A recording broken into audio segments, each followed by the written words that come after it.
let me tell you about the dark side of hope and the dark side of loyalty.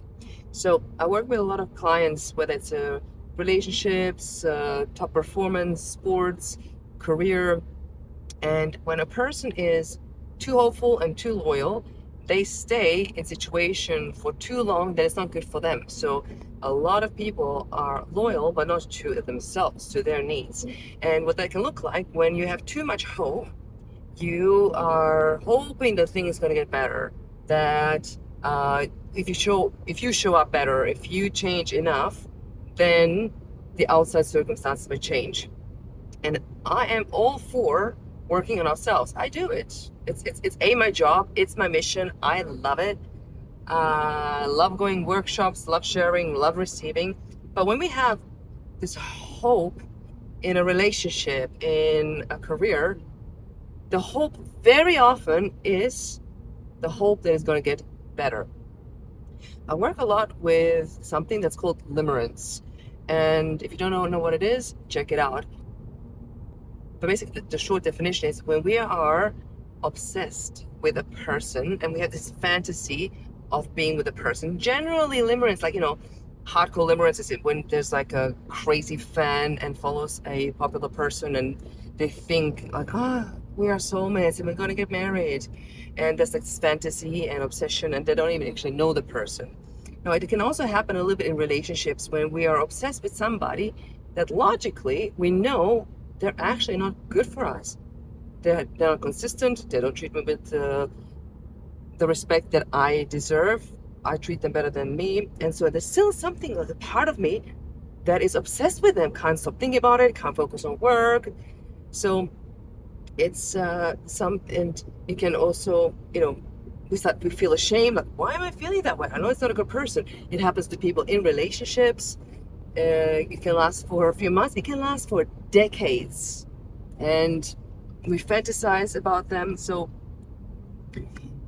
I feel very grateful that I help people successfully kind of overcome that. It's a multi-layered process. But yeah, so the dark side of hope is I've seen people stay long in relationships, long at work, and I've done it in the past too, where I just had a too high pain threshold. I was able to just the badge of honor, like, yeah, I can suffer lack of sleep. I know so many people that I work 50, 60 plus hours. But the funny thing is, if you or I, something happens to us, we're not alive tomorrow, we are replaceable. We are replaceable.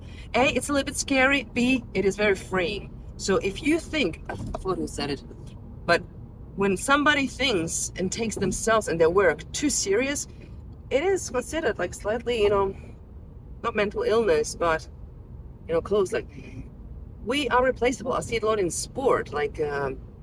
We are meat.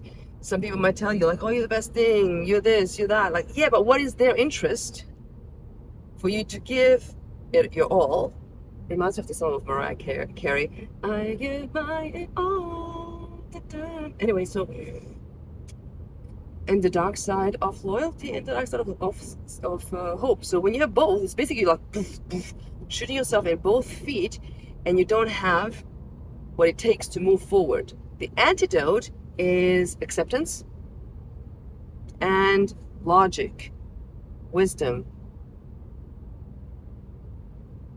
outside support if you don't have that self-referencing. So acceptance is when I speak with people that are in relationships that are not good for them, and I did it also in the past.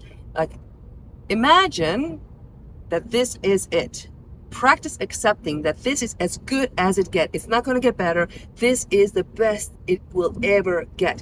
People that are in abusive, narcissistic relationships, if you crack one narcissist, you crack them all. It's almost like they follow the same manual. It's like they don't have a free will. It's like the same freaking cycle. Love bombing,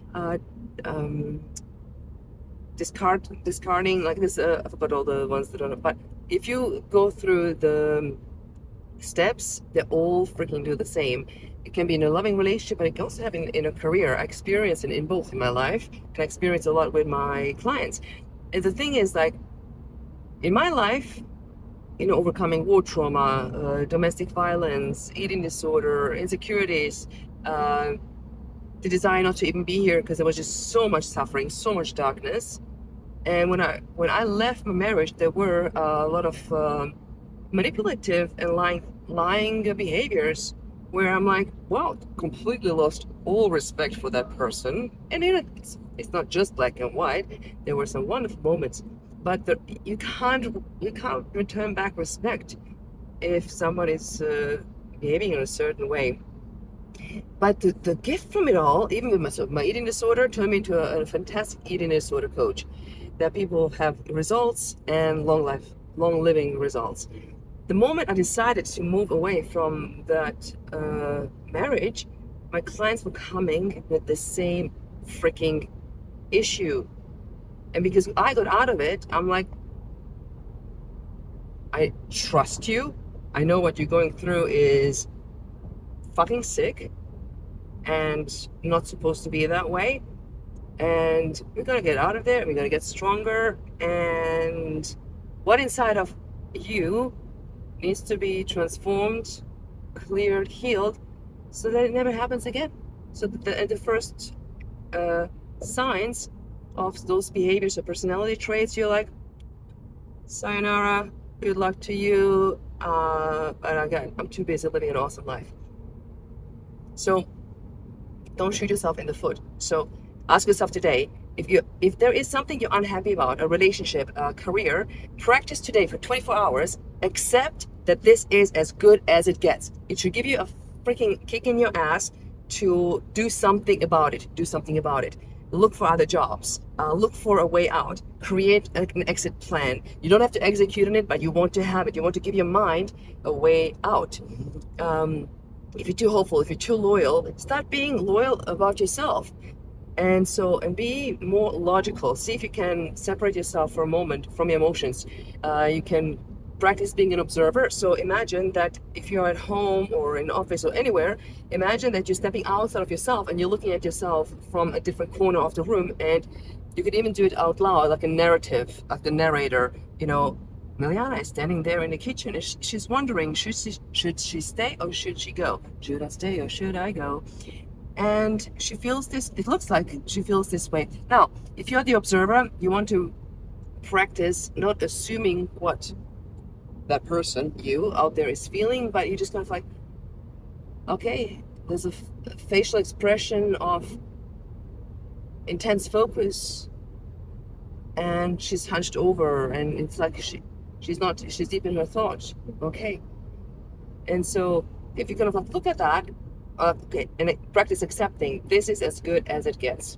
Like, this is as good as it gets. And the best case scenario, this is as good as it gets. The worst case scenario, look at facts over the last few months. What if it goes worse and worse and worse and worse? Because if you're in an abusive environment, professional or personal, when you stay after the first abuse, it gets worse. When you stay after the second abuse, it gets worse. It doesn't get better. And if it got better for you, I'm very happy for you, but prove me wrong. So for us, accept, move on. Get the gifts, take the ownership of what your part was in it. And there were some benefits in career. They call it golden handcuffs, where the pay is so good that you stay in an environment where you don't value the leaders. There might be lying. The environment might go against your personal values, but the pay is good, right? So, but what if a yes and is possible? That you can live your values and that you can have a role, a job that pays you to have a lovely life. What if you can stay true to your values and create space for a relationship with somebody that is a harmonious match to you? If you are in a job, if you are in a relationship, there are placeholders. There's no space for something that is better to actually come in and that even wants to stay. Because like, well, that space is already taken. Many years ago, there was a visual that was shared. It was like, imagine you want a Porsche, a Ferrari, like a super cool car if you're into cars, or a plane. But your garage is filled with crap. It's like filled with like old stuff. You don't even know what's in the boxes. You got an old car that doesn't function very well. You want to remove stuff out of your garage to clear it out, to create space, so that what you actually want can have some space. And you want to be comfortable in the gap. Don't, in a relationship, don't just jump from one relationship to the other. Give yourself at least a month, a year of getting to know yourself, dating yourself. In a career, are you financially wise? If you quit today, again, logic, wisdom, if you quit today, do you have enough savings to live for 6 months? One of my clients many years ago, she's got a FU account that has a certain amount in it that for 12 months, if she hates her job, she can quit, she can live off it, and give herself quality time to look for what is in alignment and what is actually better for her, and not take anything out of desperation. So do you have an FU account? If not, why not? If not, can you start it now? So think of ways, like we can raise our consciousness. We can tap into our intelligence. Again, if you come out of a very challenging time, if you were in abusive environments, and sometimes you don't even know you were in abusive environments because you're getting like slowly poisoned until you realize, where am I? Who am I? Right?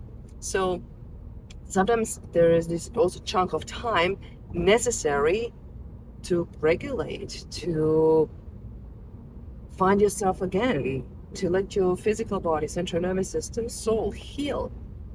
So stop shooting yourself in the feet with being overly hopeful, overly loyal, and start practicing. Okay, I accept that this is as good as it gets. If this is the best that I can get in my life right now, am I satisfied? If you are, congratulations. Keep it up. If you're not, practice the acceptance, sit with the discomfort, because human beings, we're motivated generally by two things: fear, discomfort, and pleasure, love. So generally, we want to get away from discomfort. If you touch something hot, we go like, "Ooh, hot," remove. Or if there's a deadline, or for example, if you go to university and there's exams, you want to avoid pain by cramming the night before. Or we are motivated with pleasure, so we move towards something. So moving away, moving toward. And so we can be a little bit of both. You can also ask yourself, like, what actually in the past did motivate me to move into action? And when you know that, use it for yourself. So if you are naturally more motivated by moving away motivation, set deadlines where other people are involved, so that is this fear of embarrassment and it drives you. If you're more towards, set that up. If you're a little bit of both, set that up. So practice acceptance, practice being logical and wise, and let me know, what is something that you're willing to accept? What is something that you're willing to do? And let's get this conversation going.